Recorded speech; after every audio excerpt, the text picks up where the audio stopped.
అర్థమైపోయింది ఈ చంద్రబాబు నాయుడు ఇక మనకి ఏమీ చేయడు అనేది. ఎందుకంటే ఎన్నికల ముందు మీరు చూస్తే దాదాపుగా సూపర్ 6తో పాటు 143 సూపర్ 6తో పాటు 143 హామీలు ఇచ్చారు. కానీ ఈరోజు ఏ హామీ గురించి ఎలాంటి క్లారిటీ లేకపోవటం చాలా దురదృష్టకరం.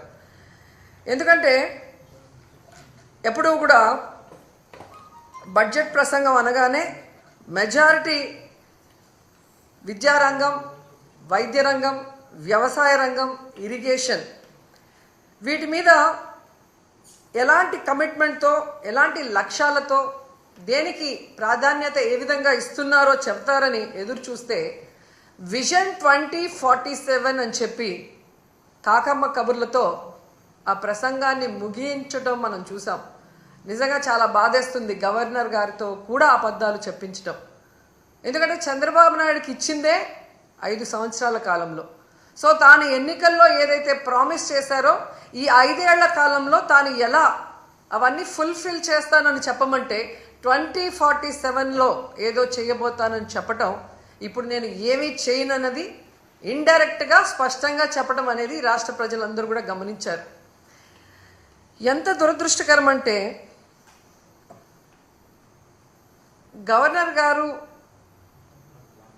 చదివేటప్పుడు అస్సలు లిక్కర్ రేట్లు పెంచము అన్నట్టుగా చెప్పించారు.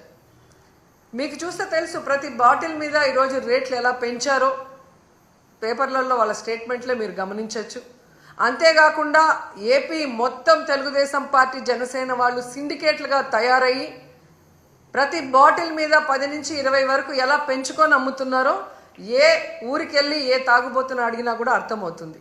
ఈ విధంగా లిక్కర్లో ప్రజల్ని దోచుకొని జలగల్లా రక్తాన్ని పీల్చేస్తుంటే అసలు రేట్లు పెంచము అని చెప్పడం ఒకసారి మనం అర్థం చేసుకోవాలి. అబద్ధాలలో పరాకాష్ట. అలాగే విద్యుత్ ఛార్జీలు ఎన్నికల్లో స్పష్టంగా చెప్పారు, మేము అధికారంలోకి వస్తే 5 సంవత్సరాలు విద్యుత్ ఛార్జీలు పెంచము అని ఘంటాపథంగా చెప్పిన వాళ్ళు అధికారంలోకి రాగానే 15,000 కోట్లు విద్యుత్ ఛార్జీలు పెంచడమే కాకుండా ఇంకా భారాన్ని పెంచే దిశగా ప్రణాళికలు తయారు చేస్తూ గవర్నర్ గారి చేత విద్యుత్ ఛార్జీలు పెంచలేదు అన్నట్టుగా మాట్లాడించడము చాలా సిగ్గుచేటు చంద్రబాబు నాయుడు గారని ఈ సందర్భంగా తెలియజేసుకుంటున్నాను. అండ్ ఈరోజు మీరు ముఖ్యంగా చూస్తే చాలామంది మహిళలు చంద్రబాబు నాయుడు వస్తే ఇంట్లో ఎంతమంది ఉంటే అంతమంది మహిళలకి 1500 ఇస్తారు అన్నారు.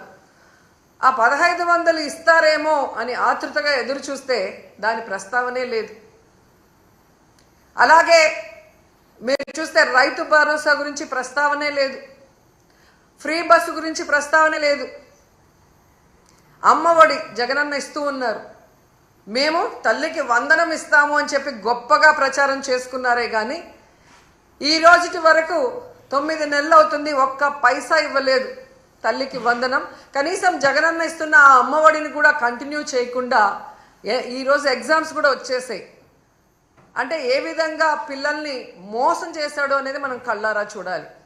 అంతేకాకుండా మీరు చూస్తే రైతన్నలకి అన్నదాత సుఖీభవ 20,000 ఇస్తాము అన్నారు.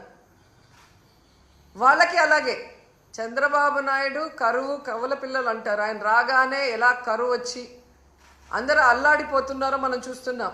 గిట్టుబాటు ధర లేదు, అలాగే పెట్టుబడి సహాయం లేకపోతే ఆ రైతులు ఏమవ్వాలి? కనీసం గవర్నర్ గారి ప్రసంగంలో రైతు భరోసా ఇస్తాము అన్న భరోసా కూడా ఇవ్వకుండా చేశారు అంటే రైతన్నలు ఏ విధంగా మోసం చేస్తున్నారో మనం కళ్ళారా చూస్తున్నాం.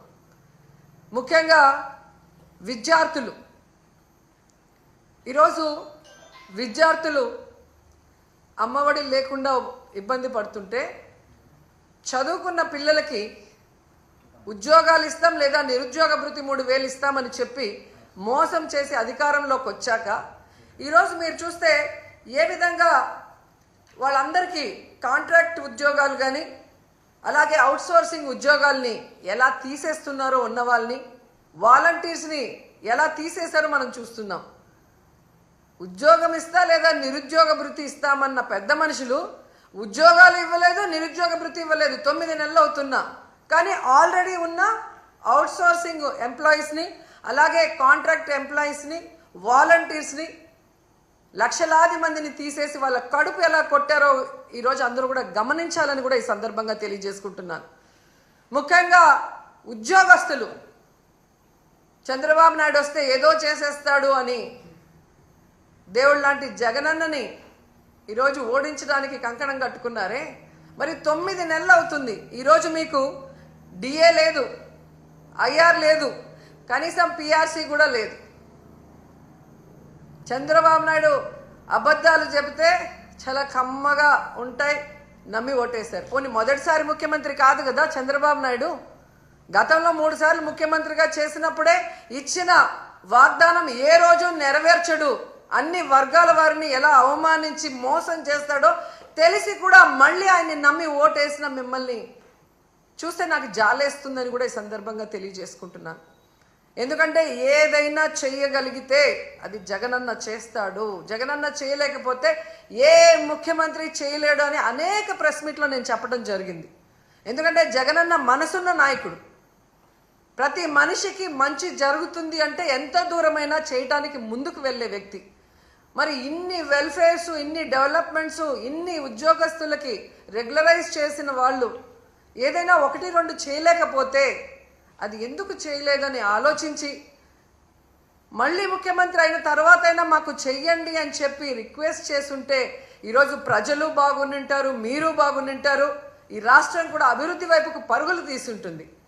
కానీ ఈరోజు ప్రజలు నాశనం అయిపోతున్నారు, రాష్ట్రం నష్టపోతుంది, ఉద్యోగస్తులు నష్టపోతున్నారు. ఈ విషయం ఇప్పటికైనా గమనించాలని ప్రతి ఒక్కరిని కూడా కోరుకుంటున్నాను. అండ్ ఈరోజు ప్రతి ఒక్కరూ మాట్లాడుతున్నారు తెలుగుదేశంలోనూ, ముఖ్యంగా పవన్ కళ్యాణ్ గారు, మేధావి గారు మాట్లాడుతుంటారు, సనాతన యోధుడు. జగనన్న ఈరోజు ప్రజా సమస్యల్ని మాట్లాడటం కోసమే అసెంబ్లీలో ప్రతిపక్ష హోదాను అడుగుతున్నారు. ఎందుకంటే ఒక ప్రతిపక్ష హోదా ఉన్నప్పుడు ఇంత సమయం అని ప్రతిపక్ష పార్టీకి కేటాయిస్తారు కాబట్టి ఈ రాష్ట్రంలో ఉన్న ప్రజల కష్టాల్ని, వాళ్ళు ఏదైతే ఎదురు చూస్తున్నారో వాటిని ప్రభుత్వం దృష్టికి తీసుకురావటం కోసం ఈరోజు అన్న అడుగుతూ ఉంటే వంకర టింకర్గా మాట్లాడతాడు పవన్ కళ్యాణ్ గారు.